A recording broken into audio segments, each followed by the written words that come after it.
to Reimagine America with Joyce Cordi on 860 AM. The Answer. And we're back with Jim Rex of the Alliance Party. And just before we went to break, we were talking about our broken political system. And I'm just sitting here during break looking at, you said, Jim, the top priority of politicians is getting reelected. So look at who's running for president.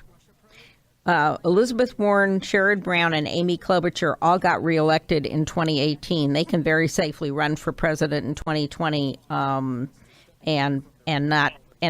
feel no consequences. The only person who has to worry about it is actually Cory Booker, because he has to make a decision to either run for his Senate seat or run for president.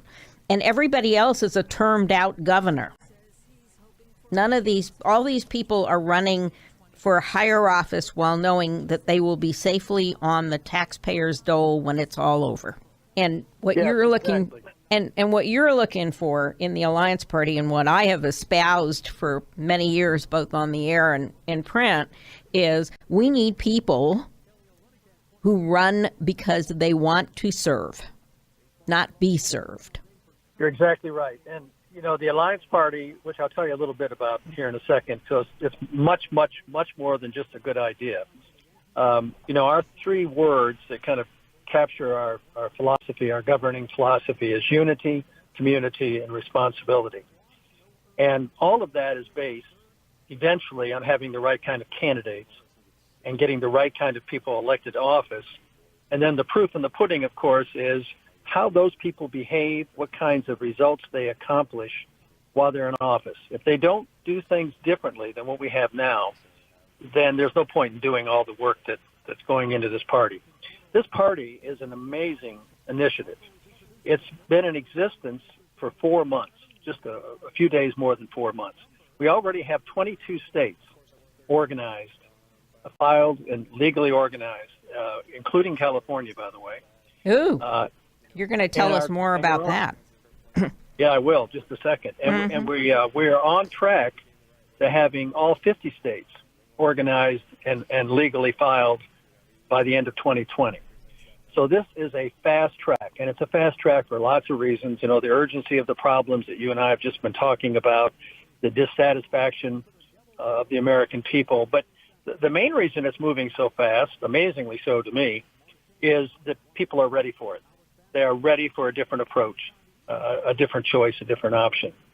In California, the state chair of the Alliance Party is a gentleman named Chris Dawes, Dawes, and his email is ca.theallianceparty.com. If you don't mind, I'll say it again. ca.theallianceparty.com. And while I'm thinking about it, the national website is theallianceparty.com. And you have to put "the" in there because, as you know, Joyce, we talked about this earlier. If you don't put "the Alliance Party," you're likely to end up on the wrong website because there are some other websites out there that have the word alliance in it. And so we're so new that you may be taken to the wrong source. So please put theallianceparty.com. And more than that, if the site that comes up is not a bright shade of yellow, you're in the wrong place. Because there is another thing called the Alliance Party USA, and there's also an Irish Alliance Party. So it's easy to get confused. Yes, and we're not international yet. We're going to work on the 50 states to start with. I think that'll keep you busy for a while. It sure will. And one of the reasons it keeps us busy is, and you know this, but some of your listeners may not, the Republican and Democratic parties over the years have put in all kinds of onerous protectionist laws in all 50 states. Both of those parties and their representatives say, and I used to be a member of one of those parties. Yeah, so was I. They say they support competition. They say the competition is a good thing. But they make one exception for that, and that's themselves. They do not want competition on the ballot. They've got a great gig going. You take power for a while, and I'll oppose everything you stand for, and then I get my turn, and you oppose everything I stand for, and we go back and forth. And Americans are finally catching on to the scam of these two parties. So what we're trying to do is to obviously break that up and give people a chance to break that. And I wanted to say something about President Trump, if I can, Joyce. Sure. I got involved in trying to help change the system, along with a lot of other people, by the way. You gave me some credit at the front end that I appreciated, but there's a lot of people involved with this, over 100 volunteers at the national level. Brian Mistro, who is a businessman from the state of Washington, is the national chair. I'm one of the two vice chairs. But a lot of people working on it, and it's something that started long before Donald Trump ever came on the scene. And we're not never Trumpers. One way I like to say this to people is, don't hate the player, hate the game. It's the game that is wrong. It's the game that's rigged. And, Donald Trump can go away tomorrow, and we're still going to have the same set of problems. Absolutely. In fact, if he's not president, I think there's a very good chance he'll be more of a problem, because he'll be unfettered by the presidency and all these nasty laws to try to constrain him. And he'll take his money and his followers, whatever that percent really is in America, and God only knows the kind of damage he can do. So the system is what we should be focused on. Donald Trump is a symptom. Mm-hmm. He's not the problem that we're all trying to deal with. And so that's really an important basis of what we're trying to do with the Alliance Party. We're trying to be in that broad center, as you said. As I mentioned, I used to be a football coach, and I also used to be an English teacher, so I like metaphors, and I like to use the football field. Most Americans are not in one end zone or the other. They're in between the 30-yard lines. Correct. And they move back and forth depending upon the particular issue that's being discussed, or the problem that's trying to be solved. If it's on financial responsibility, they might slide a little bit more down to one end of the field, the more quote unquote conservative side. If it's on a social issue, they might slide a little bit further down the other end of the field on the so-called progressive or liberal side, or whatever name you want to put on it. Mm-hmm. But most of us stay in that broad center, which is where you can solve problems, reach consensus, and you don't have to end up hating your fellow American in the process. That's what I think we're all hungry for, and that's what the Alliance Party is going to be bringing to the ballot. And how are you planning to? You have ballot access in California now? No, we do not. And in California, all of the states have ridiculous obstructions to having competition with the Republicans and Democrats. Some are worse than others. In South Carolina, we have ballot access. But as it turns out, in South Carolina, we had a fairly low threshold. We had to get 10,000 registered voters to sign a petition.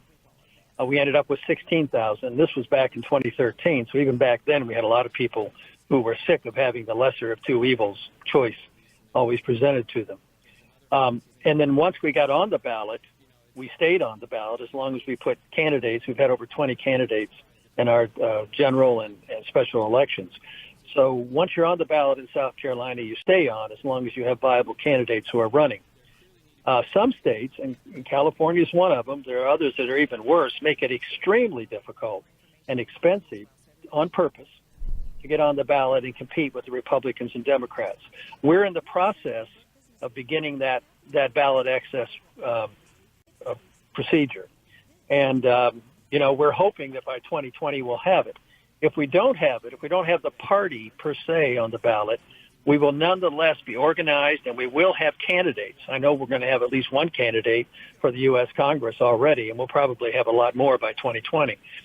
Those candidates will run as Alliance Party candidates in California, even though they may have to be listed as an independent candidate on the ballot. Well, we'll be there. In California, except in the presidential primary, we have what are called jungle primaries. So it's top two finisher. So if you can run a really great candidate, as we've seen in some districts in California, it is possible to, there is a hunger for, because we did this by initiative, We did the jungle primary by initiative to break the power of the two-party system. We failed in that intent, but we've created the vehicle. So if the right candidates were running, I think you could be optimistic that at least in some of the urban counties in California, you could make a difference. Well, we think we can. And, the two parties are scared to death of competition. They've seen the polls that you and I have been talking about earlier in your program. They know what's happening out there in America, the sentiment that's building up against them. And I'm not a fortune teller, but I'm pretty sure about this prediction. As far as the Alliance Party is concerned, by 2020, we should be the third largest political party in the country. We'll be bigger, quote unquote, more critical mass than either the Libertarians or the Green Party. That's not our goal to be the third largest party. Our goal is to be the most influential party in America, period. But we're not going to be there by 2020. But, we know that the time is right for this, and that we're going to begin to challenge the duopoly, the monopoly that these two parties have. And when we do that, it's pretty predictable what will happen. The first stage of resistance to us will be trying to ignore us. They'll try to pretend we don't exist, that will go away, just like all of these other attempts, for the most part, have in the past. You mentioned the Whigs back in the 1800s, but really they pretty much have had a monopoly for well over 100 years. Yes. So they think it'll go away. They hope it'll go away. Then when we start challenging them and start winning, as we will, their second stage of resistance will be to attack us. And by the way, that will be a day for celebration for us. And because when they start attacking us, that tells us what we want to hear, which is they're worried, they're scared. By God, there really is going to be competition. And speaking of attacks, we're going to do two things. We're going to take the break, and then we're going to give folks the call-in number, and we'll see what kind of response we get.